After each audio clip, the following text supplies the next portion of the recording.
God can use whomever he wants and whatever he wants to fulfill the victory in your life. And what I believe is that some of you are fighting what you feel like is a losing battle, but God is already giving you the tools and the weapons that you need to be a winner. And if you don't see it yet in this story, you've got a group of people who are coming together for the common goal of lifting up the staff of God, the symbolism that goes with that. What is the church? The church is a bunch of people who come together, a bunch of broken-ites, a bunch of messed up-ites, a bunch of difficult-ites, a bunch of past-ites, a bunch of addict-ites, a bunch of people who can't figure things out. But when you hold on to God, all of those ites cannot hold anything when God begins to get in your life, because the mess-ite turns into a message that God begins to use, Mary, to bring other people to Christ.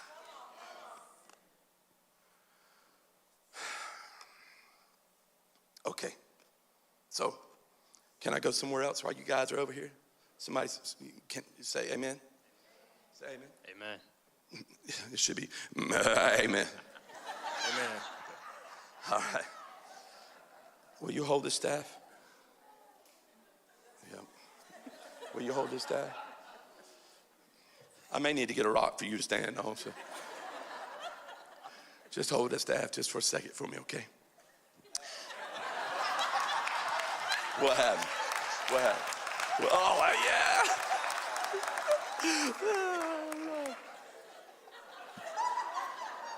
I always got games up here. Okay, so a little more context. So they're holding the staff. This event unfolds. It's all this stuff that's happening. The battle is in the valley. And when Joshua's in the valley and he's looking up at the guys holding Aaron and and Moses holding the staff, it says that they win. But it also says that there were times that he couldn't see the staff and they were losing. I need you to see this. There were times that he couldn't see it and they would begin to lose. And you know that there were things in his mind that he's like, is God with me? And I've never seen it this way until this week, where I saw the valley not as a geographical place, but something that's within us. The valley of our minds. Is the Lord among us or not? Just prior to verse 8 is verse 7. I didn't read it, but on purpose you go back and read it. It says that Moses created an altar there because the people kept questioning whether or not God was with them. And in order for God to prove that he was with them, he brought the Amalekites. Hold on a second.